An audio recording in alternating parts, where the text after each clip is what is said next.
right, good morning, everyone. Thank you, Trina, for that. It's lovely to see everybody. Some familiar faces and names I see. Can you all hear me all right, everybody? So as Trina was saying, we have everyone muted, partly because we'll be doing a meditation just to make sure it's a quiet and sort of hopefully relaxing environment for everybody. And hopefully all of the horns and sirens outside my window stay quiet for the next hour and a half. If you do have any questions, as Trina was saying, just pop them in the chat box there and she'll just keep an eye on all of those. There's 60 people here in the room, and we're also streaming on Facebook as well. So we will have an opportunity to answer hopefully some questions later this morning as we get on. So I know all of you answered your questions. So I know some of you have been recently bereaved, and some of you not so recent, but it's life-changing anyway. So recent becomes sort of not necessarily particularly relevant when it comes to our loved ones living in the spirit world without us physically present with them, or them physically present with us. So what I want to talk about this morning is questions I get asked quite a lot, which is how, what has happened, my loved one went to the spirit world, or my loved one passed away, whatever, and I've never heard anything from them. And I've heard this from some people. Some people get loads of messages, other people say they get absolutely none. So I just want to talk a little bit about that this morning first, just about sort of the signs that what can be considered signs and evidence that our loved ones are still with us and walking with us in different ways they can communicate.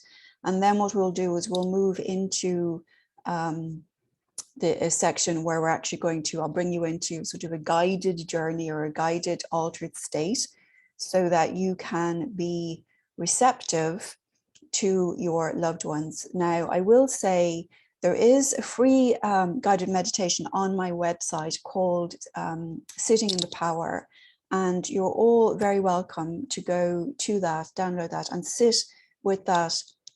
I would recommend almost daily if you can. That little recording is only about 12-15 minutes long or something. Anybody who has a regular meditation practice, does anybody here, if you could just, from the bottom of your screen, there's a little reactions button. If any of you have a regular meditation practice, could you just raise your hand there? This will actually, probably, you will find this a little bit easier to surrender to the space this morning if you do have a practice. If you don't have a practice, that's okay, just go along with it. We will be recording this and we will have it on YouTube later in a couple of days. So if you want to listen to it again, you can, so that's not a problem at all. So we can just, Trina, are you able to lower all of the hands at the same time?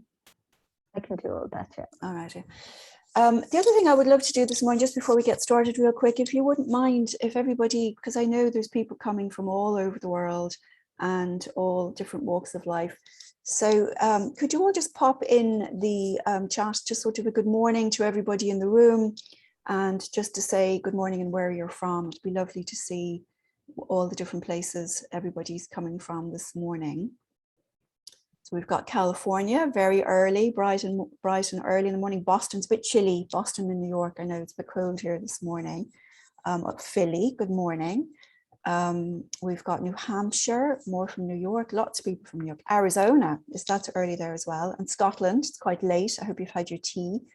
DC, the Netherlands, very nice, good morning. Kansas City, Beacon, New York, and Owen, Sussex from the UK. Northern Ireland, good morning. Edinburgh, Baton Rouge, people from all over America and all in the early hours of the morning. Chicago, Florida, beautiful. Boise, I think you're the first person I've had in a room from Boise, Idaho. Good morning, quite early there as well, I do believe. South Carolina, and we've got Derry in Ireland, beautiful. And of course we've got Trina there in Ireland and me, expat from Ireland, now in New York City. And Australia, so what is it, 10 o'clock at night or something in Australia. And Texas, Cornelia from Texas, beautiful. So good morning everybody, good afternoon, good evening, good night. It seems like It's probably yesterday for some people in the room and tomorrow for other people in the room. But here we all are, so it's lovely to see you all. So what I want to do first is I'm just going to, and like, as we said, if you have any questions there, just pop them in the chat, and Trina's keeping an eye on that. So if anything comes up, if I haven't addressed something, but we will probably address quite a lot of your questions in just the course of this little chat here this morning. So the first thing I want to talk about is signs, and the age-old questions that come up around signs is, first of all, what is a sign? How do I know? This is a sign, not my imagination? The other question is how do you recognize signs? And then how do you know it's your loved one and not somebody else? So these are questions that people ask me a lot. So I'm just going to talk about those a little bit. They seem to be very general questions. The first most important thing when it comes to communicating with your loved ones, and this is just for your average person in the street, this doesn't require any mediumistic ability or psychic ability at all. Anybody can communicate with their loved ones, and their loved ones are communicating with them. And it's just a matter of learning the language of the spirit world, right? So what we want to do is, first of all, I just want to dispel, some of this is going to be fairly rudimentary, and some of you will already know this, so just bear with me for everybody else. I want to make sure this is comprehensive for everybody. First off, when people are communicating, and this even goes with mediums, there's not a running commentary. It's not like there's a conversation in your ear. To be honest, working mediumistically is almost working more like in a dream state, in a dreamscape, where you're getting impressions, you're getting fragments, you're getting images, you're getting the odd word and phrase, you're getting just a sense of knowing or a sense of feeling. And that is sort of an easier way to describe the nature of how this works. Now, what we've got when it comes to communicating is mind-to-mind communication between the discarnate and the incarnate. But what we also have is just this general blending of energy. So there are many ways this communication can happen. You can have communication that's just sort of a sense of knowing, or just sort of a feeling.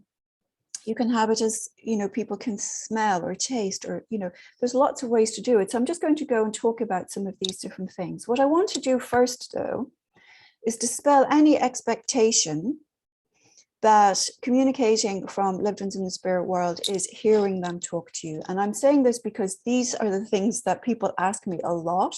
So I just want to sort of address them and sweep them aside before we get started. That's not to say some people won't hear some words or phrases, but it's no conversation in your mind. It doesn't necessarily mean that you can see them, but what we will be doing is working with achieving an altered state where you can actually sense the presence or notice evidence, I will say, of your loved one in your life. All right, so this will all become clearer as we go. The first thing that you need to do, because some people do come along and say, so-and-so gets loads and loads of signs from their loved ones, and I've never gotten any signs from my loved ones. The first thing to do is, I'm sure you're all going to say, I did this already, is you have to accept the possibility, first off. I know by virtue of the fact that you're in this room, sort of goes without saying, but first we have to accept the possibility that our loved one is trying to communicate with us. We're going to get into surrendering to be able to receive that later, but for now, I want to also just talk about a few of the things that when you're learning this language and you're starting to build a relationship, and I say build a relationship because really, this is building a new relationship with your loved one in spirit form. It doesn't continue the same way. For any of you who have read my book, and I'll show you a screenshot of that later, you'll see the whole journey that I went to actually start to build this new relationship, this new way of communicating, this new way of being present and being with your loved one in your life. This is a new thing. So any expectations that you have had from books you've read or some Facebook group or something somebody told you, this is a very, very personal journey. So what I want you to do is to really start to think about this as in, how would your loved one communicate with you? And for any of you who have read my book, you remember that the lovely Professor Lula Grant had said to me at one point, ask your loved one for a sign. Maybe he'll send you butterflies. And I remember laughing because I thought, there is no way in hell that would be so out of character for him that if he sent me a butterfly, I would never, ever think that it was from him. So I want you to trust yourself, trust the relationship, and trust your understanding and your knowledge of your partner. They're not going to, they have not sort of gone to the spirit world and sprouted wings and got a harp. They're not sitting on a cloud somewhere. They're still your loved one in the spirit world. They are still the same person. They are moving along, they are healing, they are growing just as you are in a different space. But when they start to show you signs, it's not going to be something that's radically out of character. It's going to be something that resonates with you. And this is where the importance of resonance, of surrender, of trust and intuition comes to play. So I can give you, and I will give you, a big long list of what are typical signs. But please do remember that what your loved ones choose to do will be communicate with you in a way that they know you will be able to see their presence in it. Does that make sense to everybody so far? If anyone's any questions. So, there's no point in, some people say, so for instance, just a quick example, aside from the butterflies, is a friend of mine, the mother had died by suicide a year prior. And this is a scene in my book as well, while we were sitting together under a tree one day in the summer, the whole bunch of things started coming to me mediumistically, but then a little hummingbird came along and fluttered about a couple of feet from my head. And I'd never, to be honest, I'm in New York City, I'd never really seen a hummingbird that close before. And initially it was kind of, and then I was a hummingbird. Well, it turned out afterwards that this woman, as we fact checked this later, this woman loved hummingbirds, and apparently she had hummingbird feeders all over her garden, right? Now, had a red cardinal, because people say, oh, red cardinals are a sign of a loved one. They very well may be. But had a red cardinal come along that day and fluttered 2 feet from our heads, it wouldn't have made any connection with this woman who was deceased.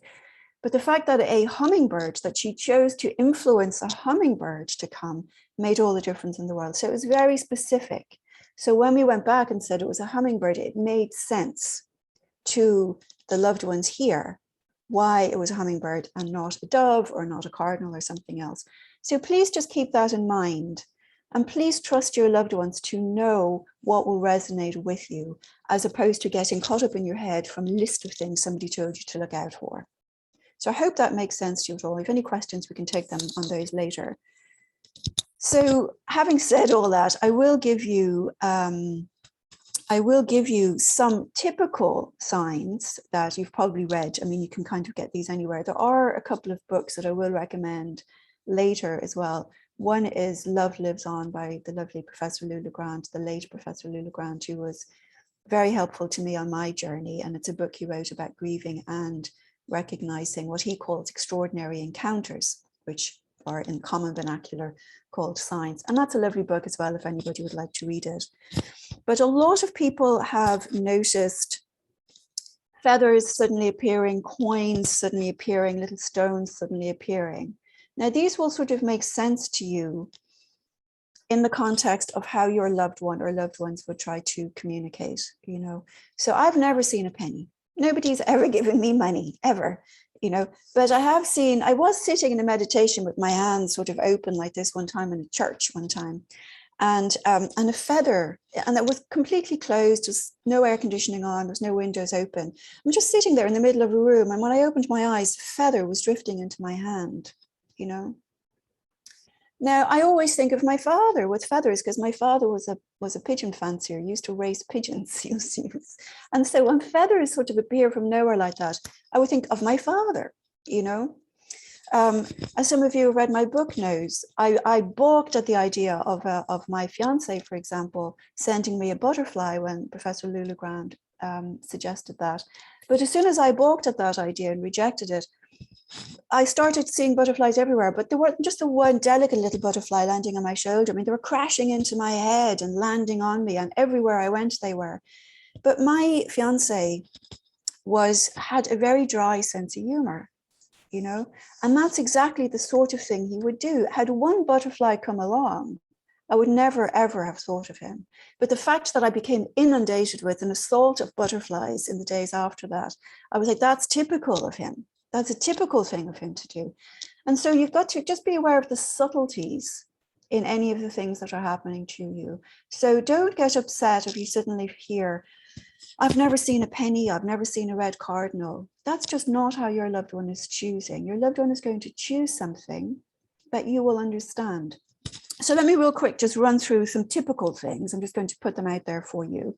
But I really want you to really communicate with your loved ones. Send out the thought to your loved one first. If you want your loved one to show that they're still present, send out the invitation. Please show me a sign that I will understand that this is you still present in my life. Not just show me a sign. Show me a sign that will show to me or prove to me that this is you still present in my life. Now, I have a lot of people in the spirit. I'm sure a lot of you have different people, lots of people in the spirit world. They will choose different things. Like I said, my father early on used to show me feathers all the time. You know, my mother always shows me pink roses. They're always pink, never other color. You know, my fiance he shows me all sorts of things, but the real clincher for me was this 100 and so butterflies, you know. Birds are very typical. Just shortly after my father died, peace doves used to show up on my fire escape here. Now, peace doves are actually albino pigeons. They're bred to be white. They're homing pigeons. So every time I see a peace dove land on my fire escape, I think it's my father. I wouldn't associate that with anybody else. So you see what I mean? You really want to be able to understand the personality of your loved one in what you're seeing around you. So lots of people see butterflies, blue jays, cardinals, hummingbirds, lots of birds will pop up. Mourning doves, I get loads and loads of mourning doves. Another thing that can happen is, and I'm sure a lot of you have had this, is you have a dream that seems particularly vivid of your loved one. And they're called visitation dreams. These are not lucid dreams, they're visitation dreams. And they can actually have quite a profound and calming effect on you. So it's not like your regular, just sort of trying to process information dream or an anxiety dream. These are visitation dreams that can bring you actually a lot of peace, you know, a lot of peace. And so, and some of those can even sometimes be premonition dreams. So, you know, but a lot of the time, the point of them is it's easier for your loved ones. As I mentioned earlier, even when we're working mediumistically, it's almost like working in a dream state. It's how the information is coming in this sort of abstract way, but in its entirety. So in the dream space, it's easier a lot of the time for our loved ones to be able to reach us that way by helping to create a little dreamscape for us and giving us messages that way. So if you do feel a lucid or a visitation dream, that is your loved one communicating. I just want to be clear. A visitation dream will leave you feeling calmer or more comforted. If it leaves you feeling agitated, it was an anxiety dream, right? I know any of you, especially when you recently received, you get anxiety dreams seem to become every night we get an anxiety dream. It's because of our grief. But a visitation dream is very calming. So that will be the difference between that. It also tends to be a bit more vivid, because, you know, you may see apparitions, you may see shadows, you may sort of glimpse things, you may see sparks or sort of little bits of, so I saw one time in my living room, one leg from the knee down, take a few steps and disappear. It was the bizarrest thing. That's all I saw. It was just sort of like a smoky, you know, like transparent, like it was like just, I'm like, why couldn't you come with your whole 2 legs or just 1 leg? But just, you'll see glimpses. It can be anything. I mean, I have written about this as well. You may see black shapes, just sort of 2-dimensional black shapes. They don't take as much energy apparently as a full apparition. I don't know if that's true, but this is what I've heard. Certainly I don't see them anymore, but I used to see them. You know, my mother always comes with sparkles. I will just look up and I'll start noticing there's like little sparkles, you know, That's my mother. So you might find these things. And a lot of the time we have a tendency to go, oh, I'm just tired, or I imagined it. What I want to do, and hopefully you'll be able to do this better at the end of our meditation or our journey this morning, is instead of dismissing it, pause, take a breath, feel into that experience. All the time, we want to pause and just almost like inhale the experience, and how does it feel to you? And the more you do these practices, the more you do these meditations, the more sensitive you will become. That's using what's called clairsentience, clear sensing. You really, every single thing, any image, any sound, smell, taste, anything at all, you also want to be able to feel into it. When I say feel into it, it's just sit with it for a moment, just hold it in your awareness. See if there will always be a feeling with it. And it takes some practice to be able to get to this, but it's completely doable. When you feel into it, you'll know that was my dad, or that was just a random blue jay, you know, whatever the case may be. So we will work with a little bit of that this morning. You will get a sense of that, and then you'll be able to take that practice away with you. Either you can get the short practice off my website, or you can just replay this on YouTube. Another thing is sometimes you'll just get a sense. Somebody's beside you, somebody's behind you, somebody's in the room. Sometimes you'll just get this sort of very subtle sense of their presence. And again, we don't want to do, we want to trust them. We want to believe in this possibility. If you get a sense of their presence, they will be present. You wouldn't have gotten a sense otherwise. Again, also what can happen sometimes is you'll suddenly smell them, or smell their own smell, or smell their perfume, or smell their cigarette smoke, or smell something that you associate with them. And that, you've got to remember, that's remarkable, because smells trigger memories. Memories don't trigger smell. So if you're thinking of your loved one and all of a sudden you get a smell of them, that has to be them being present for you, because that's the way smell works. So you can't trigger a smell, right? The smell triggers the memory, right? So when you, and that leads me to the next point, is sometimes you will also feel a touch. You might feel a tingle on your forehead. I used to get, somebody used to tug my hair all the time. You might just feel that. You might feel tingles. You might feel these physical sensations, and these physical sensations are the manifestation of the energy of your loved one, and your energy, their energy is touching your energy field, and you're sensing their presence in this way. The other thing that can happen too is that you might be just sort of washing the dishes or doing the laundry or doing something really mundane, and you are, next thing, a thought or a memory of your loved one just out of the blue, clear as a bell, just pops into your head. Right? And what happens is a lot of the time people mistake that, thinking they've just remembered something. Now, if you're just ruminating about your loved one, that's one thing, that's just you ruminating. But if you're focused on something else, and all of a sudden it's almost like something interrupted your thought just shifted to your loved one. That's not you thinking about your loved one. That's your loved one thinking about you, and you felt their thought. My mother's great for this. She interrupts my thoughts all the time. But then my mother always did that. So that's typical. So I know immediately, but I can also hear, I know from what she says, she speaks too. Sometimes she'll interrupt my thought and start giving me advice sometimes in these short phrases. And so that's my mother does that. So I always know it's her. Sometimes you might just sort of hear their voice, or you might hear something that sounds, again, this is sort of a thought being touched in your mind. So just pay attention to all of these things. Now, out in the world, sometimes what can happen is you suddenly turn on the radio, and there's a song that's very typical of this. My father, for example, is a great big Johnny Cash fan. Johnny Cash, who's in Dublin, loved Johnny Cash. Had every Johnny Cash record, he used to sing all these songs. And just after he died, when I came back to the States, I turned on the radio in the car, and Johnny Cash's I Walk the Line song came on immediately. And this happened a few times. It's always I walk the line. Now, and the lyric is, because you're mine, I walk the line. And I was like, so typical of my dad, So, I mean, everybody gets these communications. It's, like, just because, like me, just because you're mediumistic doesn't mean it's always going to be coming mediumistically. These little things are there, and it's always evidence that they're present.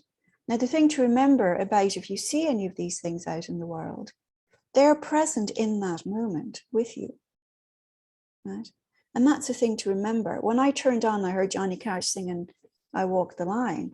It's not because this is something my father set up the day before, a week before, whatever. It's because in that moment, now it's not like he has gone and taken records or whatever playlists in the recording studio and sort of juggled them around and lined them up so I Walk the Line came on next. What he has done is, has influenced my thought to turn on the radio at that moment. Right? So there's nothing crazy about this. This is very simple mind to mind, thought to thought communication. Same with the birds. It's like you see a bird, it's like, why would I walk into the kitchen and look out into the fire escape at that moment? Well, two things. One is they're little birds, little animals, are much easier to manipulate. You could manipulate a little bird to land there. You can also affect my thoughts, influence my thoughts to go into the kitchen and see the bird at that moment. Right?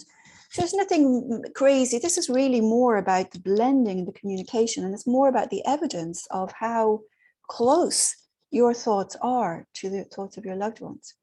But they can hear all your thoughts. So people come to me and they say, will you tell my loved one so-and-so? And I say, you can tell them yourself. They can hear you, right? Because they can hear your thoughts. Now, the thing about that is that was a bit of a shocker when I realized that. Actually, it was my mother showed me that, because I could be thinking about my mother and I'd be going to sort of be thinking about what would my mother say about, and then my mother interrupts the thought before I've even finished it and gives me her answer. And I began to realize, oh my goodness, she can hear everything I'm thinking. Like, so we've got to understand this. We're in a stream of consciousness that exists, whether you're incarnate or discarnate, that everybody has access to. So on the one hand, that's marvelous, because you realize, oh, I can just send a thought to my father, my fiance, my granny, whoever, and they will hear me, which they will. Which is why you can say, dad, hubby, whoever, son, daughter, whoever is in the spirit world, show me that you're present with me. Now, don't expect it to happen like that. It could, but it may not. It could be over the course of the next few days, they show you something that becomes resonant, that that's them. Now, the good thing about that is it means you can send your thoughts out to them all the time and they can hear them. The flip side of that is, of course, that they can hear all your thoughts, which means there is always somebody listening to your whispers. And now we go, oh no, they've heard that horrible thing. I was thinking about my neighbor and that other guy who cut me off and all the curses I screamed at him when he cut me off. You know, when I realized that initially, it's sort of very, it was like very disconcerting to think, oh my God, all of the horrible things I've ever thought somebody heard. You know, I mean, how horrifying is that? We think we are private in our thoughts, right? And oh, nobody knows I thought that horrible thing about somebody. But they do. And the thing I've realized about that, and the beauty of that, is that, you know, because so often we judge ourselves for having these bad thoughts or this or that, or hating somebody or whatever. And we carry around this sort of self-judgment about it. But when you think about it, they have heard all of this all your life, every terrible thing you've thought or done, and they're still there. Isn't that beautiful? They're still present. Nobody has judged you. They have seen you, warts and all. They have seen the sides of you that you wouldn't want anybody to see, and they have seen it, and they still love you. Now, if they can see you, all of that, and love you unconditionally, you know that they have not gone anywhere, that they will never leave, that they will be by your bedside when it's your time to go, or from wherever you depart from, and they will be there to receive you. So just remember that they're always present. So never, never, ever think, oh, I've never gotten a sign, my loved one has left, my loved one's never here. They are always present. Part of it will be influenced by your energy, your how you are in your head, how you are. If you're very anxious and stressed in your life, it gets more difficult. If you're in a peaceful state, if you can meditate particularly, it really helps you enter into these subtle states where you can be more receptive. All right. Another thing on the dream thing is the hypnagogic state just before waking and sleeping, or sleeping and waking. For me, it's between sleeping and waking. I get a lot of images will come to me, that not a lot, but they'll always be very specific. You know, my fiance always shows me love hearts in the mornings, not every morning, but he's been around too long. I think at the beginning, he used to show them every morning. kind of follow. But now, but he still does. But I always know the love hearts are his, particularly if they're, you know, always just him, love hearts, nobody from anybody else. And it could go on. So you might see these recurring images, these little symbols or something, you know, as you wake up in the mornings, just before you're awake. It's a very easy time. The hypnagogic state is a very easy time also for them to pop images into your mind. So if you start noticing, they'll be crisp, they'll be clear. You know, if you start noticing, just pay attention to them, because that's an image or symbol somebody's giving you a message through. All right. So there's lots and lots of other things. Things can move around, you know, you find something was, you could swear you put in one place, some tiny little thing, and now it's in some other place. I mean, I'm not talking about moving the furniture, although that has been occasionally known to happen, but I'm talking about little things, might be, particularly if it's something you associate with your loved one. If that suddenly moved, you know, I know somebody whose father's watch, who puts father's watch on the bedside thing, he used to wear it, and then the watch would move because his father was moving it. It's not random. This stuff is not random. You know, you'll start to see signs in it. And what you need to do is just recognize the possibility, accept the possibility, surrender to the possibility, and just sort of sit with it. What we don't want to do is start analyzing. I put that down there, now it's over there. Could I have done that? Could the dog have done that? Could the cat have? We don't want to get into an analysis. We want to pause and sit with the feeling around it. Does it feel right to you? And that partly becomes trusting, learning to trust your intuition and developing your clairsentient ability, which we can do just really through practice. These things will start to resonate with you more and more and start to make more and more sense, and you'll start to see them more and more, you know. Lots of other things people get is phones ringing, static electricity. I used to get static electricity, my hair was standing on end, it was something else. And a really important one is synchronicities. I really do think that synchronicities can be the most powerful way our loved ones have of helping us in our lives, right? We ask now, I do encourage all of you, if you need some help, send out the request to somebody for help. Now, if you've got financial problems, you don't want to send a request out to your grandfather who was a gambler for financial help, right? You want to be smart about this, send it out to somebody who was good with money. Do you know what I mean? So, but send out the thought.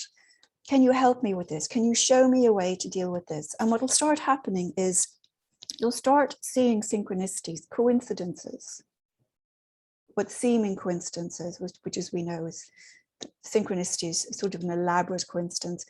But what the synchronicity is your loved one drawing your attention to signposts so that to help you as you go. They'll start, you can ask for helpful people. Can you just put some helpful person in my path? And all of a sudden you bump into somebody who has an answer to something you needed. So you don't have to wait for them to speak, use a neon sign to give you an answer.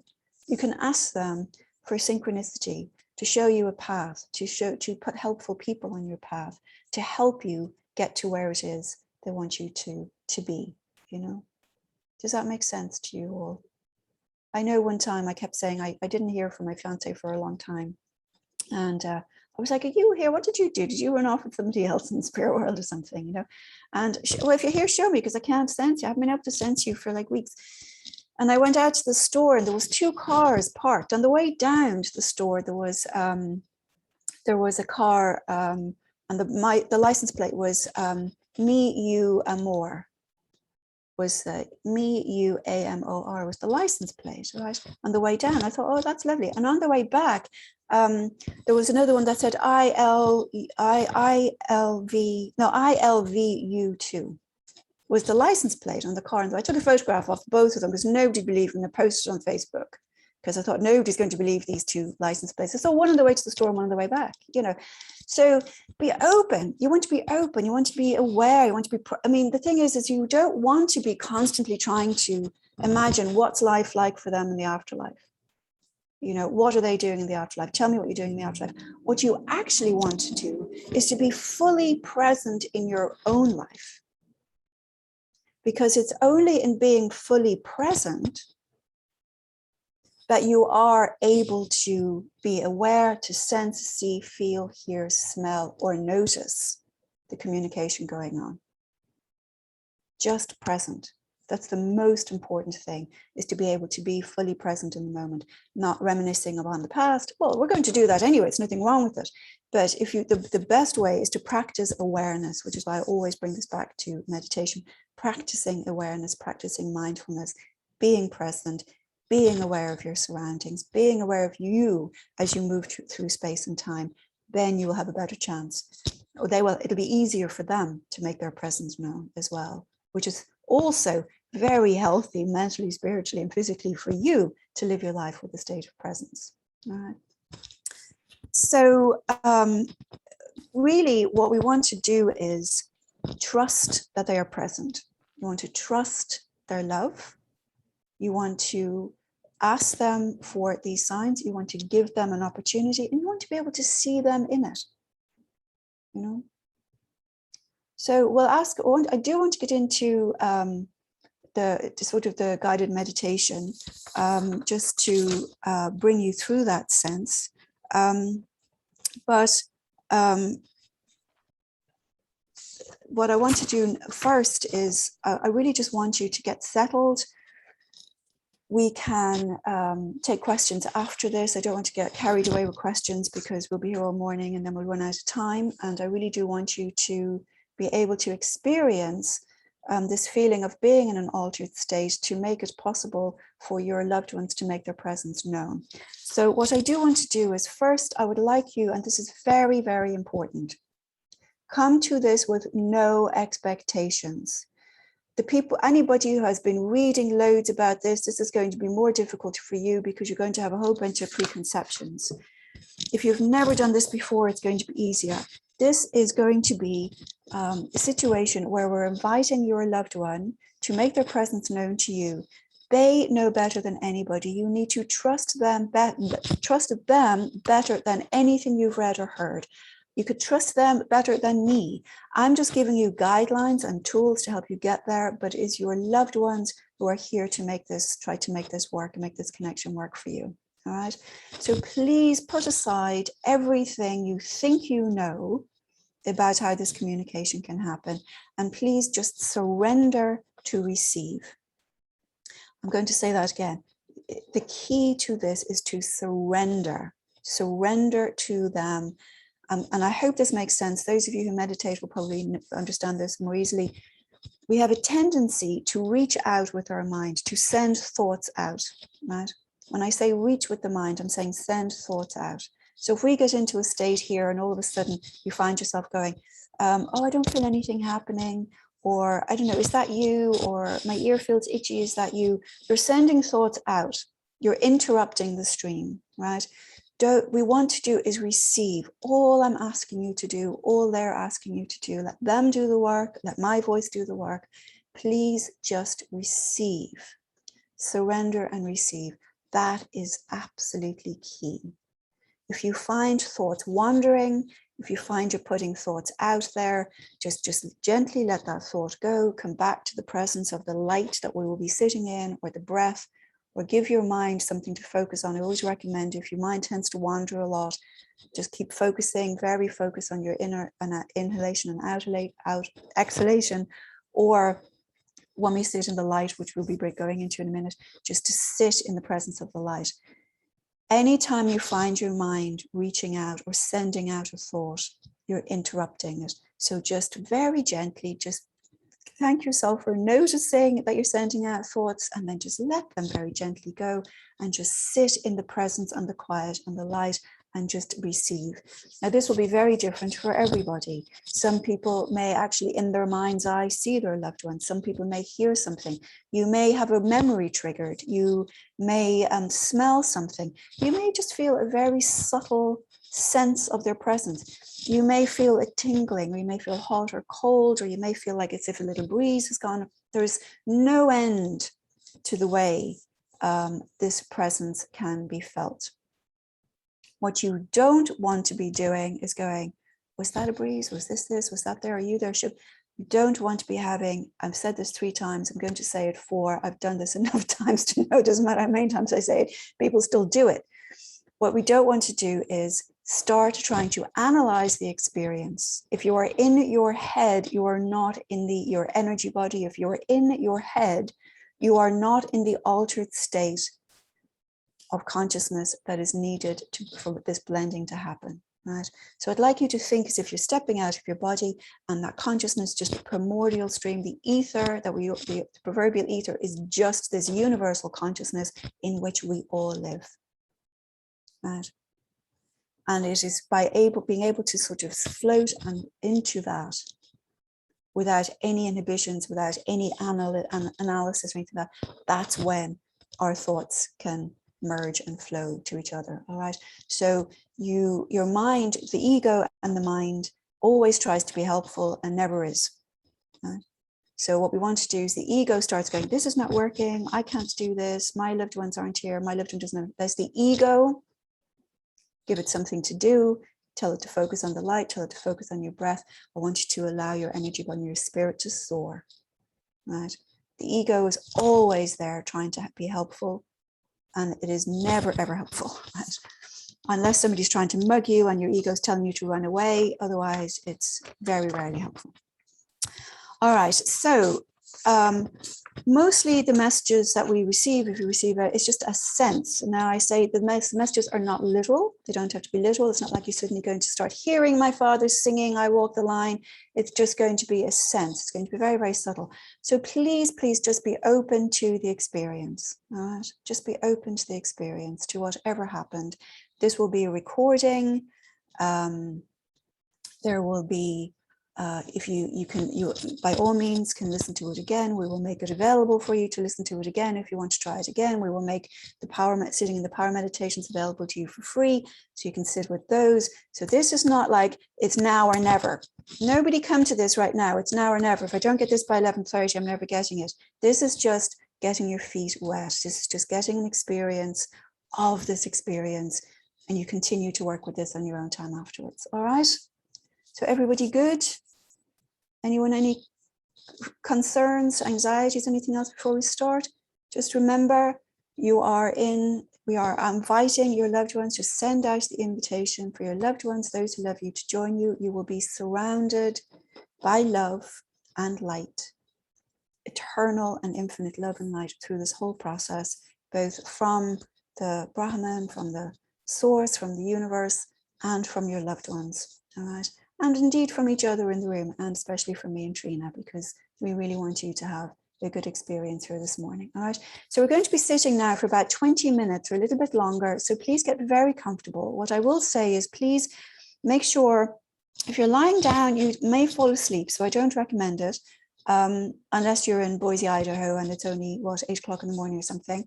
But I do recommend sitting up. An armchair is preferable because we want to be able to sink into it, because we really do want to be able to release any sort of sense of body awareness here. I want you to be able to release all tension in your muscles and whatnot.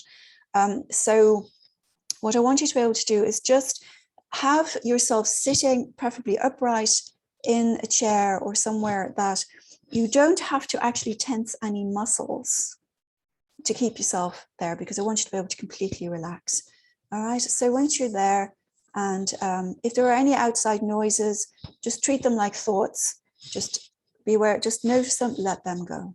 All right, just notice them, let them go. Don't fixate, just all the time, no matter what. If my voice drops out, if the audio drops out, just stay in the presence of the light and the power. All right, everything else is a distraction. If anything comes up, thank you very much. Just let it go on its way. All right, everyone good? Trina, are we good? Does it look like everyone's good? All right, great. So I'm not going to play any music because we have found on Zoom some people it works well for, and some people have technical issues with it. So it's just me and my voice. So hopefully it will be soothing enough to bring you into this place this morning. We'll see if we can layer in some music into the recording. But for this morning, just taking a deep breath and becoming very present where you are. Just very present, just settling now into forgetting everything I've said. Doesn't matter, you don't need to remember anything. You can listen to it again another time. So just settling into the space now, just settling into your awareness open awareness of where you sit in space and in time in this moment. Just feeling your body on the chair, just noticing, just scanning your body from head to toe, very, very gently. Just noticing any sensations that arise. If there's any discomfort or pain, just shuffle a little bit now to get comfortable. But otherwise, just scanning from head to toe, just noticing any tension and where you find any tension or discomfort. Just taking a deep breath in and exhaling that discomfort away on the breath. Shoulders, neck, jaw in particular. Hands hanging loosely, legs hanging loosely. Head just balanced on your shoulders or leaning against the chair.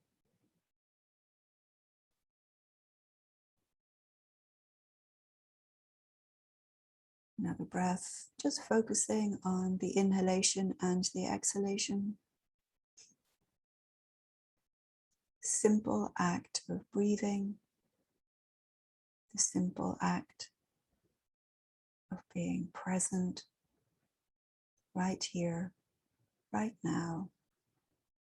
Your droplet of consciousness in this space, one droplet in an ocean of droplets of consciousness of each other, all your loved ones, all who have ever been and all who will be, flowing easily in this space.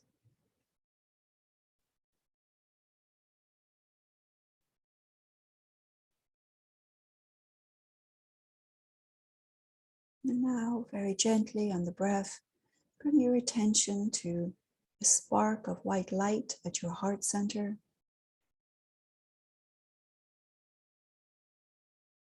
And as you hold your focus on that light, you notice that it begins to grow and expand, this beautiful, joyful spark of light. Expanding so that it begins to fill very gently your upper body, flowing through your rib cages, through your lungs, and out around your body. And on the breath, continuing to expand very gently of its own accord. Don't force it, don't make it, just allowing it be. Allowing this light to now surround your body so that it is flowing from your heart center, flowing through you and flowing out around you, surrounding you in this bright white light, the light of your spirit, free in its natural form, joyful, wise, part of the great consciousness, of the universal consciousness, part of God.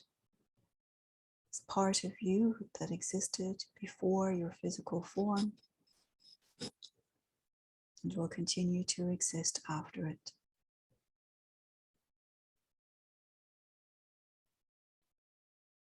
And on the breath, just allowing your spirit to continue to expand into its glorious state, filling the room now around you, so that you are filling the room. The power of your spirit, your intrinsic and natural and eternal sense is now free, large, filling this room. Just settling now and resting into how it feels to experience your untethered and unfeathered spirit, free and in its natural state.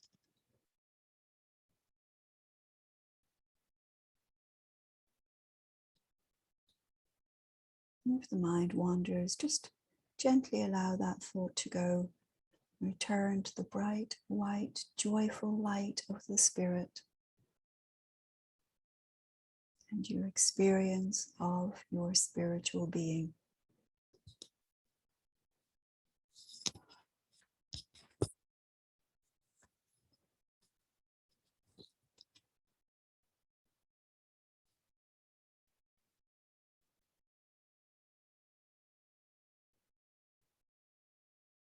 Thanking yourself and your spirit for giving you this opportunity to be with your natural, normal, and eternal sense, so often forgotten in daily life, but now here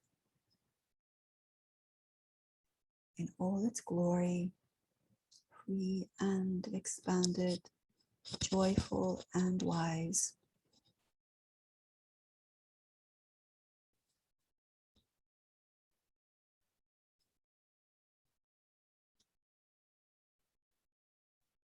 And now very gently turning your attention to the space just above your head and becoming aware there of another spark of light. And when you look at this light, it explodes into white light that fills the skies, fills all of the space above you, fills the universe, stretching out, filling every corner and every atom of the known universe and beyond,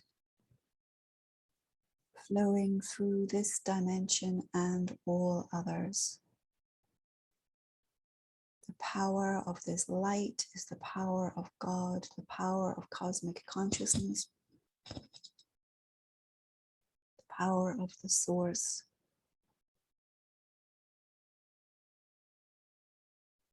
And as you notice this light, you begin to see that it's surrounding you too, that the light of your spirit and the light of God are one.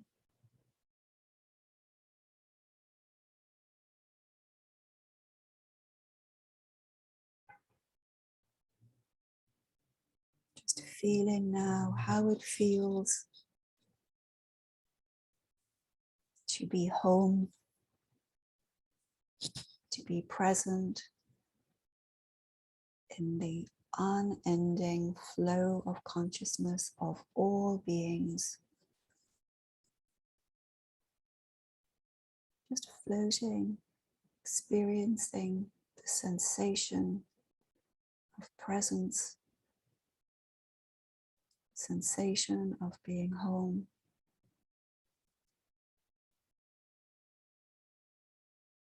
Allowing yourself to flow or float in this space, the light of your spirit,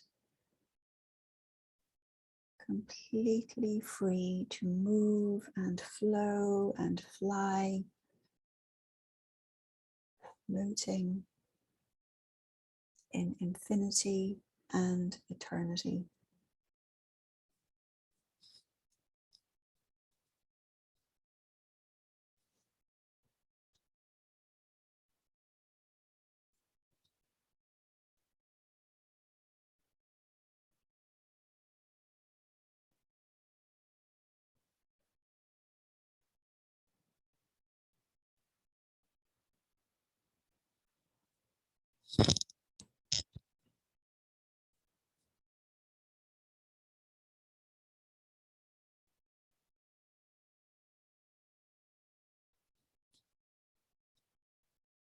And now extending a thought to your loved one or loved ones, just letting them know, I am here, I am present,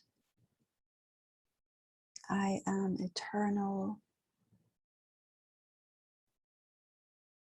Not reaching, not just letting them know.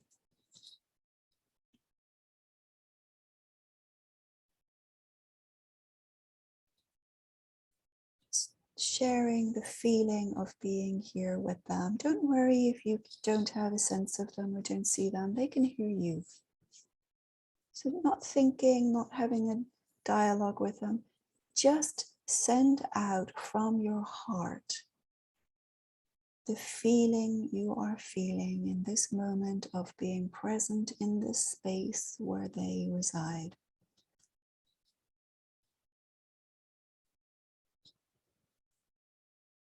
Feeling this from your heart, emanating from your heart.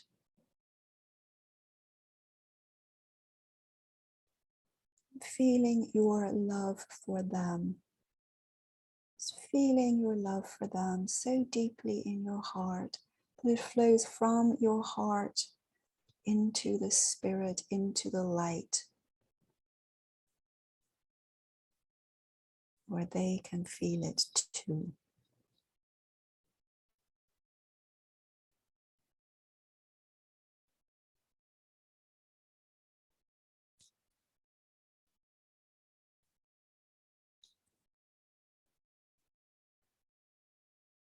And now inviting them to come and flow and be with you in this space. Just allowing, no thoughts, just allowing, just the invitation, join me here. Allowing them to make themselves known.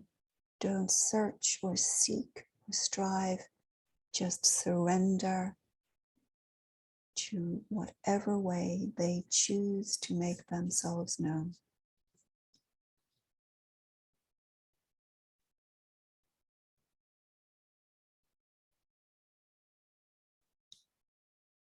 Feeling your love for them, for it is this love that makes this bond and this communication happen. Feeling the love that you are sending to them from your heart. Feeling the love that they are sending back to you from theirs. Just a feeling, just for now, just feeling. Sitting here in the silence, knowing they are present. And they are present. Trust, trust, trust their love.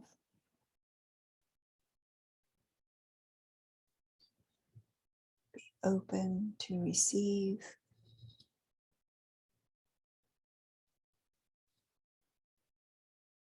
For they are present in this space and in this love.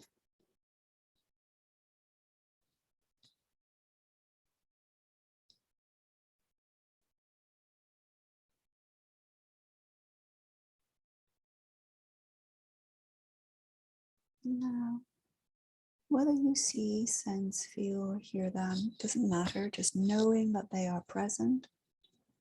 The energy clearly has shifted remarkably in this room. It is apparent that there are multitudes have joined you all. So trusting that no matter what you sense or see or hear, just knowing in this space they are with you, loving you as they always have done.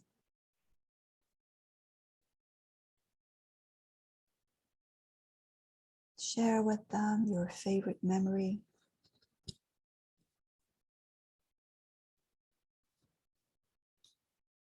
Just talk to them and listen and relax and receive. You may get a sense, knowing, sensation.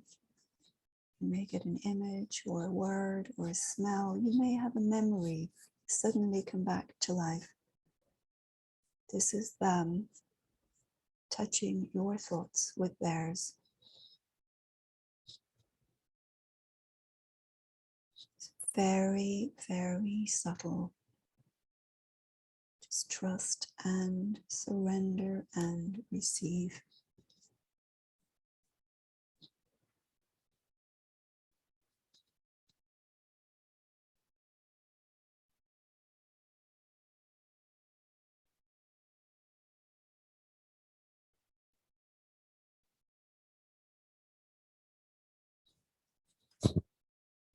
And now take a moment to say the words you wish you had said, any words you want to say now, anything you want to share with them.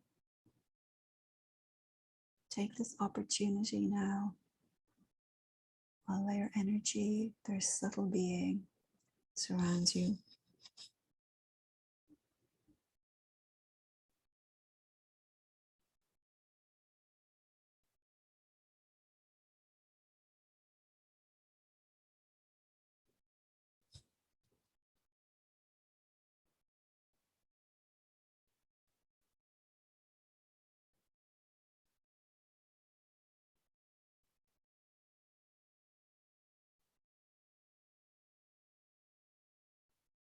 Tell them what you love about them, what you miss about them.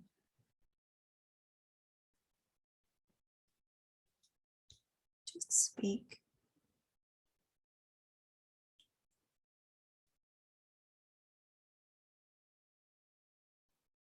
Allow them to find a way to answer in their own time and their own way. But for now,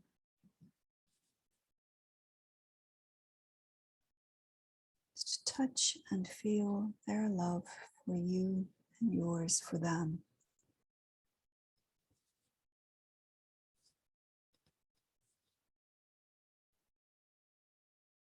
If you want to thank them for something, thank them now while they are present.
Don't question whether they're present or not. Know that they are, for they are. The message may come to you later, but for now, just holding that intention to surrender and receive.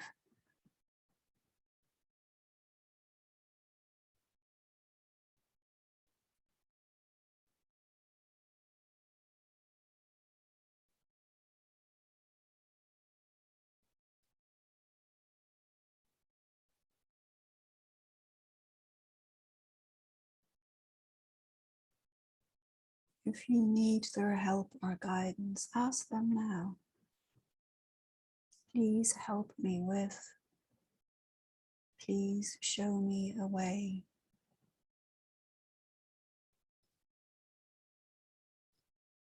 They may not answer now, but they will in the days to come.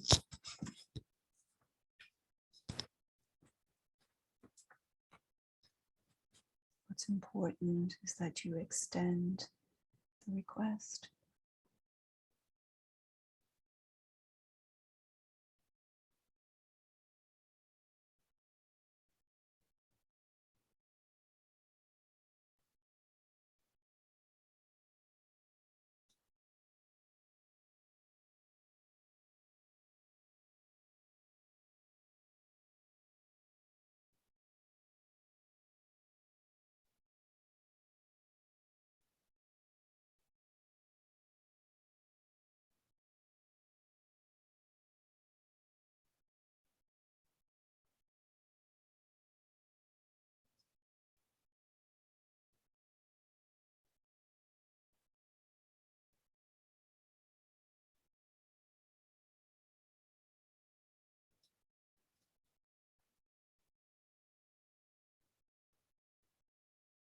And now thanking them for joining you here today and for joining you in all the times they have been with you in this world and in the next.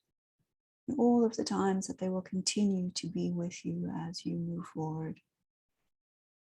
Thanking them for what they have done and what they continue to do by their love and their presence.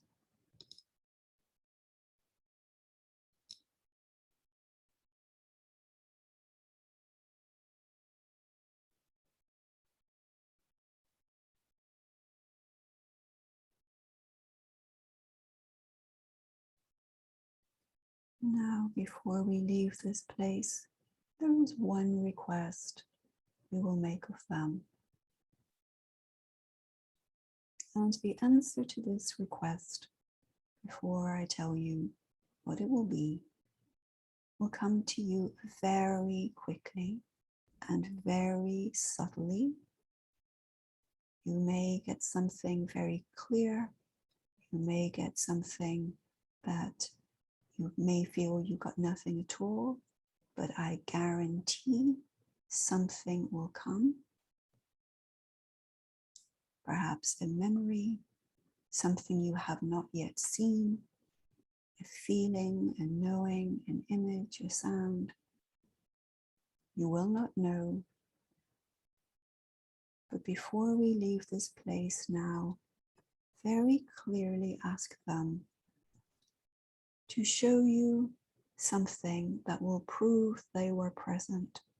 Show me something I do not know, or I have forgotten, or I have not yet seen.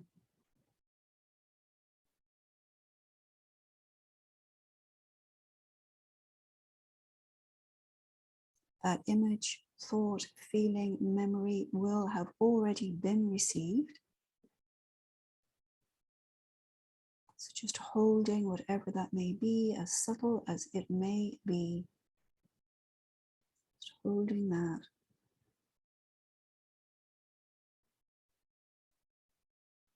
And now, thanking them for being present and knowing that you can return to this place at any time, knowing that they walk with you. Begin to turn your attention now away from the great cosmic light back towards yourself, your physical form sitting in this room. Allowing the light of your spirit to begin to recede and return back to the spark at your heart center. Bringing your awareness back to your breath that's nourishing your physical form, your inhalation and exhalation. Becoming aware of the weight of your body now on this chair, the weight of the atmosphere and your presence here in this place. Taking a deep breath in, and beginning to make small, slight movements, fingers, toes, head. And with another deep breath, you can rouse yourself now, bringing yourself very much back into our physical presence. And when you're ready, on the breath, open your eyes.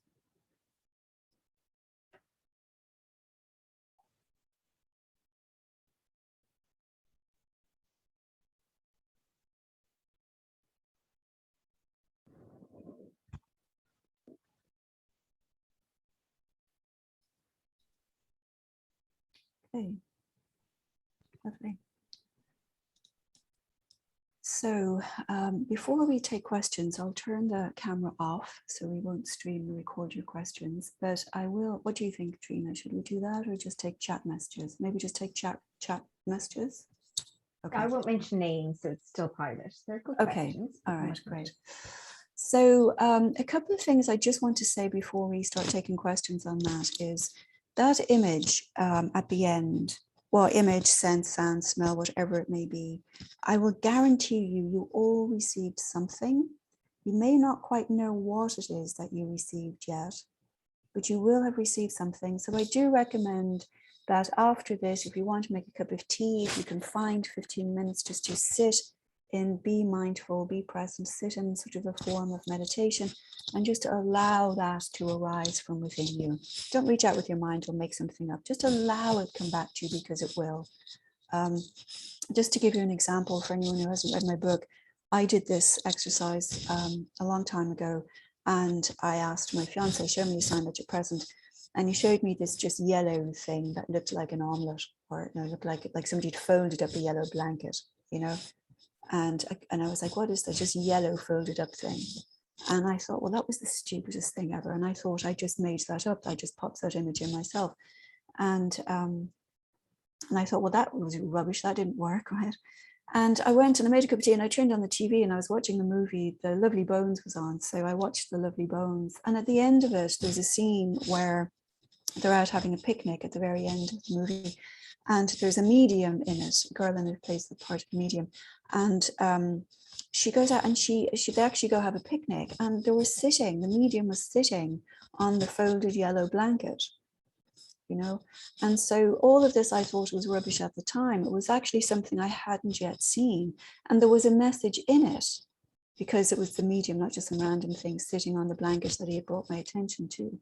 So you may have seen, sensed, smelled something that has not yet come to you, that will, which these are my favorite ones because you haven't seen them. I love this. It's like investigative journalism. You have to go find what the thing is, but it will come to you. So don't worry about that. So I know there's always lots of confusion about that, but if you have any questions, just afterwards, take a few minutes, have a cup of tea, sit on your cushion or wherever you like to meditate, or wherever, go for a walk, and just be very present though within yourself. And just allow that to arise within you, the answer to within you, and it will. The key to this is to surrender to the altered state that you are in, this connection to the great cosmic consciousness, but also to trust them, to allow them to decide what is the best way that they know that they can get through to you. All right, so that's quite important. So if you would remember that as you go forward and as you do it again. All right, so Trina, is there any questions that we need to answer? Questions. So, and one lovely lady said that she received 3 tears in the meditation, although she wasn't sad. So there weren't tears of sadness, but they were tears, and that's useful. There's an interesting question, and I know this comes up a lot, Karen. So from one of the attendees saying, if they perceive somebody in spirit is kind of very easily communicating a lot, and they kind of want them to sit back and to take a breath a little bit, what would you suggest the advice? I would say, would you please step back, give me some space. I mean, you know, it's the same as it is in the you know, if your neighbor is always popping in and as they're driving up the wall, what do you say? You know, you just say, sorry, I'm busy, I can't talk. You can not answer your door. You can just very politely say, I don't really have time to talk right now. You just can ask them for space. I mean, you know, just say, that's really all you need to do. Just be firm, set a boundary. Just setting boundaries the same way as we set boundaries with everybody. Exactly, and I know that works 100%. A lovely question here as well, saying, are they able to influence like larger animals like pets, dogs and cats, their own or your own as well, in this communication? Yeah, my experience is yes. I mean, they can sort of subtly influence us. I'm sure they can manage your dog or your cat. But the thing about animals is really interesting. And for anyone interested, Dr. Rupert Sheldrake does some really interesting work with animals. If you want to just look him up, he's got lots of things on YouTube and he's published some books. The way animals can sense both our emotions when we're in the body, but they can also see and sense much more easily those discarnate individuals. And so you'll often find, I mean, I have a cat staying with me. It's not my cat, I'm cat sitting for somebody. And I see that cat sort of sitting there, I'll see him suddenly stare into space, into the corner, and I'm there sort of shining light to see if there's something up there. And, you know, you can just sort of see it. Animals are very, very good with this. So it's very easy for your loved one to make themselves known to your animal or to your pet. And I'm sure as a result, it's easy for them to sort of, you know, they told the animal to go lie down, sit, whatever, once upon a time, I'm sure they can still do that. It sort of completely stands to reason, you know. So yes. There's another fab question here saying, you were mentioning earlier, Karen, that they hear every thought, the thoughts they give out, they're perceptive. And then this person saying, God, but that's not being annoying, almost like a phone constantly ringing. So if all of their loved ones, still in the incarnate, if the discarnate or your loved one in spirit is hearing, is it not annoying for them? Or do they have to put in very good boundaries? Well, it really, we have to think about this in terms of the nature of consciousness. I mean, consciousness is all pervasive. It's everywhere. It's like the way I love to see Thich Nhat Hanh, the Zen master, describes it as it's sort of like, and physics actually says this as well now. I mean, is that all consciousness is in one drop of consciousness, and every drop of consciousness is in all consciousness. So the whole is in the part. So everything exists all of the time in just this sort of unending. We have a tendency to think of ourselves, because we're in these little bodies, in these very literal, finite and separate ways. But there is no separation of thought anywhere. And I mean, if you just even think about it, I suppose the easiest way to explain it is we go through our world and there are radio waves surrounding us constantly, cell phone waves, radio waves, there's radios broadcasting through the air all of the time. We're only aware of what we turn our awareness, our attention to. Does that make sense? Does that analogy help? So it's not like we're not listening to every cell phone conversation. We're not listening to every bit of electricity that's zipping around. We're not listening to every radio and every frequency. We're just listening to the part of it that we turn our attention to, the radio station we turn on, the phone call we answer. The rest of it, we're just moving through it all the time. Yeah, exactly. I always think we can only think in a kind of linear, somewhat linear way. They don't have that boundary, the human mind. So they're limitless. Time doesn't exist. Yeah. It's really just, they say in consciousness theory studies now is that what gives rise to consciousness is literally the part of consciousness to which we are paying attention.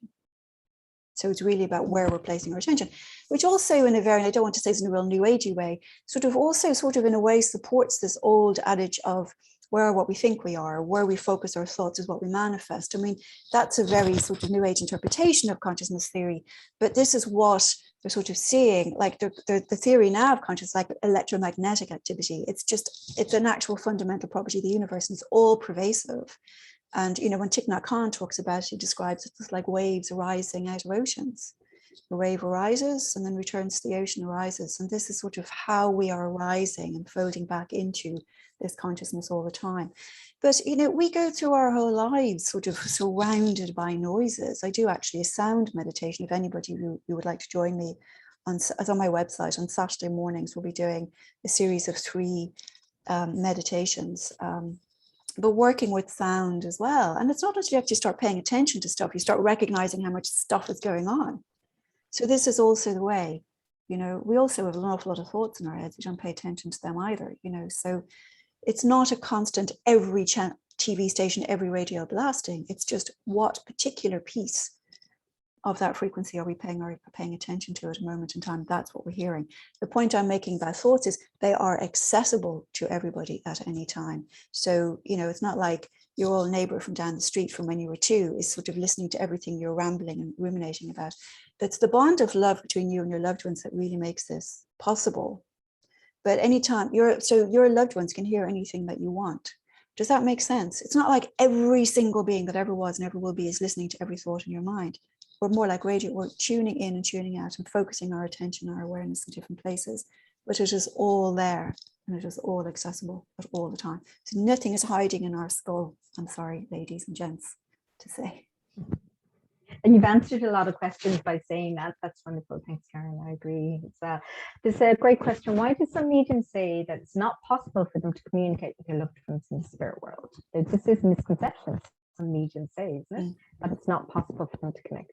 I have no idea What why. do you think? I have no idea why a lot of people say a lot of the things that they say, to be honest. The one thing I will say is that anybody who tries to say anything in an absolute, there's no such thing as objective truth. So anybody who tries to assert that something is objectively true cannot by definition be true. So I wouldn't really pay any attention to it. It is possible I communicate with all my loved ones all of the time. They communicate with me. it's a different way of communicating, because you just need to be able to receive it. You know, when you're working as a medium, I mean, there's a similarity to it, because when you're working as a medium, somebody's sharing memories or sharing the physical description with you to make themselves known to a loved one. There's no point in me, my mother, describing herself to me, because I already know what she looks like. She's going to find a different way to tell me what it is she wants me to know. But of course, what would be the point of it? I mean, that would be sort of like, you know, hiring a carpenter to do your house that couldn't do carpentry in his own house. I don't even understand how that makes sense, you know, so no. And I'll just give you a last one there. One of the attendees said that they heard like 2 bells almost chiming together during the meditation. Oh, beautiful, lovely. Wasn't from the Bronx, trust me, so you heard that for yourself. There was no bells chiming up here. Me back to what you were saying originally, the analysis of the, you know, when we get signs, we hear communication, we can analyze it. So just wanted to confirm to the attendee that they did get that. Yeah, was not from my microphone, that's for sure. Yeah, and just some lovely experiences that people had during that really lovely meditation. And Karen, you're saying it's available if they want to go back and listen to it again. Where could they get it? Well, we'll put it on my YouTube channel, which you can just, if you go to my website, there's a link through to the YouTube channel in the footer there. It'll take a couple of days, I think, to probably get it up there, but it'll be up there early next week. We stream to Facebook, so presumably it is also going to be recorded on my Facebook page, so you can go to that as well. That's just Karen Frances McCarthy, MACSNU. That's my Facebook page. You can get it there, and yeah, I think that should be it. I won't put it on my website, it's too big, so we'll just put it on YouTube and then anybody can listen to it again. I would say for anybody who wants to continue to practice sitting in altered states, which is beneficial for mind, body and spirit, not just for communication, but just for your own well-being, your own presence in the world. I'm, as you know, a huge advocate of that. The afterlife and communication with the afterlife is less to teach us about life in the afterlife and more to teach us about life in this life. Because if we were meant to be in the afterlife, we'd be in the afterlife, and we're clearly here in this life for a particular reason. So our focus and presence and awareness really belongs here. One more YouTube video I recommend for anybody who's really into this sort of stuff is Dr. Well, actually, I can post these on the Facebook page afterwards, these links I will. Dr. Peter Fenwick has a really interesting conversation on sort of deathbed visions, eschatology, the sorts of things that they have studied about these sorts of communications of the, you know, people in transition. And that's really interesting to listen to as well. He talks a lot about these sorts of phenomena and these sorts of things that we're talking about here today too. So I do recommend Peter Fenwick, Rupert Sheldrake are two people I think have got some very interesting things to say in a very rational, practical sort of way, you know, because they're both scientists, basically, but open-minded scientists. Okay. And what's your website again, Karen, just for anyone? My website is karenfrancesmedium.com. And we'll put this, yeah, and we'll put this on, this should be on Facebook already, I think. We'll get it onto YouTube, and I'll post, when we're done, I'll get the links for Peter Fenwick and Rupert Sheldrake up. And the 2 books I recommended, if I can, let me see if I can share these. These are 2 the books I recommended for anybody. These are just lovely books. I mean, there's so many books out there about science, but I particularly like these ones. One is because Bill and Judy Guggenheim's book here, Hello from Heaven, that's like the first, that was like the first, I mean, it's a big mess here. That was like the first book, I think was printed back in the early 90s or something. You can see it there, Hello from Heaven, on this phenomena of science. So that's sort of, it's a big, thick book, but that's sort of an interesting book to read, and they're lovely people. And then, you know, Love Lives On, Professor Lou Legrand's book. He was a grief counselor. And so that book is very much to focus on people who are bereaved. And he uses, and he talks about what he calls extraordinary experiences, and he uses them and weaves them into a way of being able to use them to help people in the grieving process. So I do recommend both of those for anybody interested in reading more. And of course, my book, I recommend, of course. Now, my book is not a sort of a list of signs, but in my story, it's a memoir. There are sort of a lot of my experiences of that early on, of trying to come to terms with how loved ones can find the most unusual ways to communicate with us, but also within character, you know, so that you can recognize their character in the communications and the signs that they're giving you. I do want just to clarify one thing. There is a difference between signs, which happen out there in the world, and mediumship, which is internal communication. So the being able to send out the thought and the invitation to be shown a sign or a path or a synchronicity or a sense of presence, that anybody can do that. You don't have to be a medium to be able to receive those communications. You know, that's just a matter of awareness, of open-mindedness, and just being present and sort of just being willing to receive. That's all that takes. Does that make sense to everyone? Absolutely. Yeah, there's nothing massively sort of, you don't have to go on some sort of, you know, vision quest in a teepee somewhere or other. I mean, you just have to be present right here on your chair, you know, for this.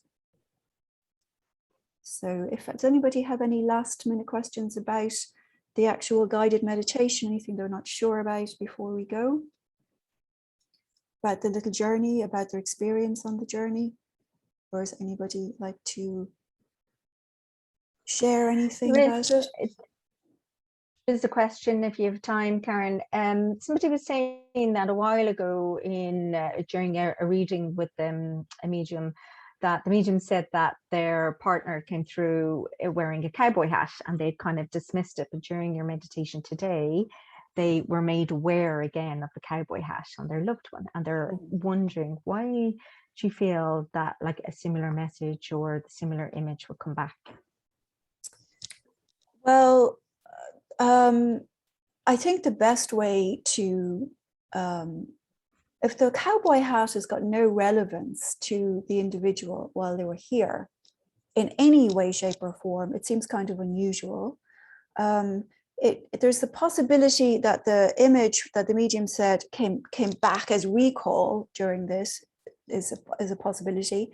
My suggestion would be, when you do this again, ask for something else, just so you can rule out the possibility that you just recalled something medium said once upon a time. The other thing you can do is just send out the thought right now. If you're trying to tell me something about cowboys, can you make it a bit more clear for me, please? You know, I mean, they're not trying to torture us with cryptic things, you know, this sort of, why would they do that? Would have to make sense. So I would just ask for clarification. And then I would, if that person is doing this practice again, from the recording, just to ask their loved one to give them something else that's more resonant with them, that they would understand. That's perfect. Yeah, because they could give the same message but in a different image or a different way. Absolutely. Yeah, absolutely. Yeah. Or just more clarification.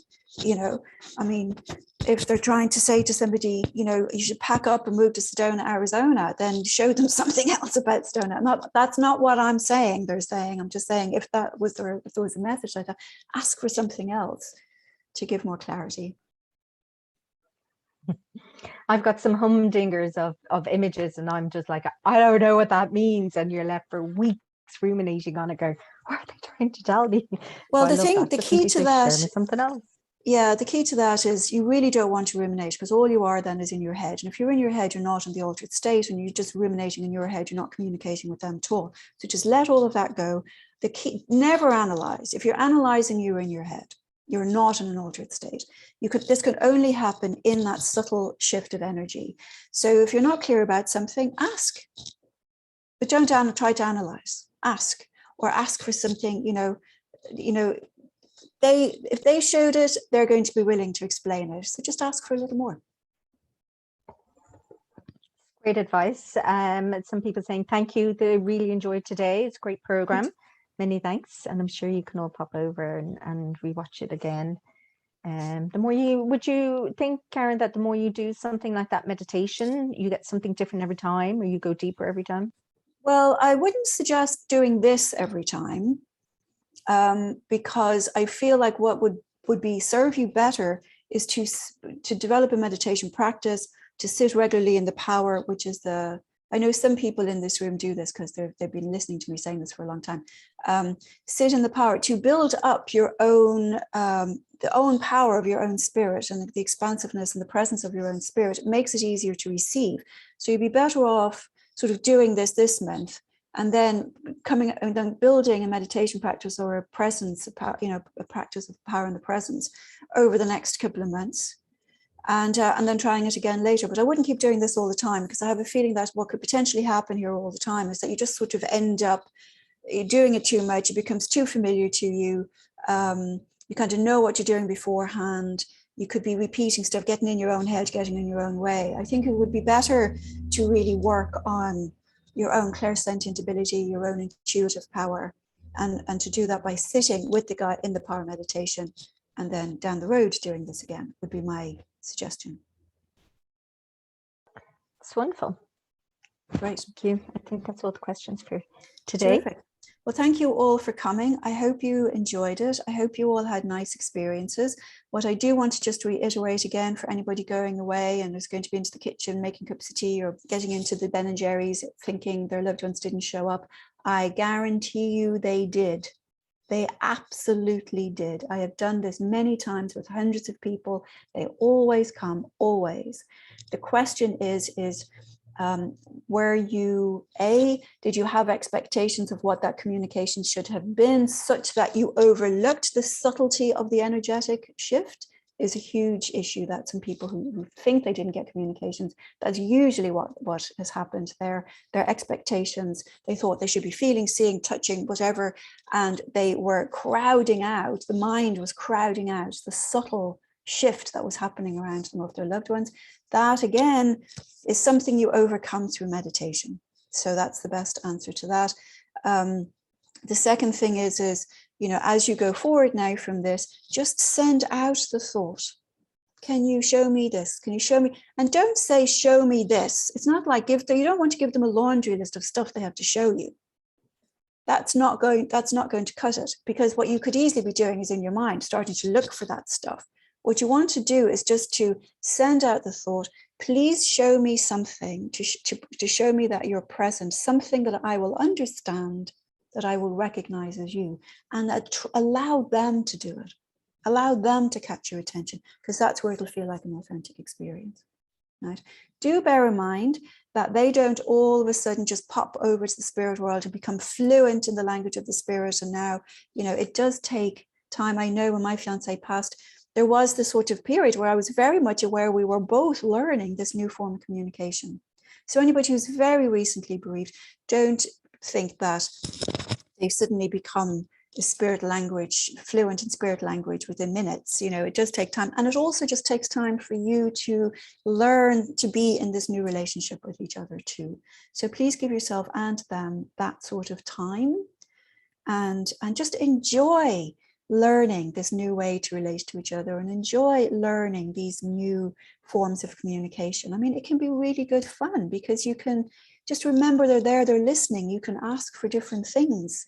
You can say, okay, today let's do this, or let's do that, or what do we do today? I mean, just enjoy the journey with them.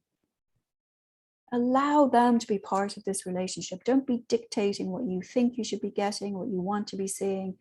Allow them to be present in that conversation with you. It's a two-way thing. All right. Beautiful. So thank you all for coming, and thank you all for really becoming very, very involved and immersed in that. I hope it was helpful. I hope it was enjoyable. Don't hit the Ben and Jerry's, hit the cushion, do a little meditation, invite them in, thank them, feel your love for them. That will bridge that. That will bridge the divide every time. All right. And don't worry if you feel like you want to go and scream at your neighbor.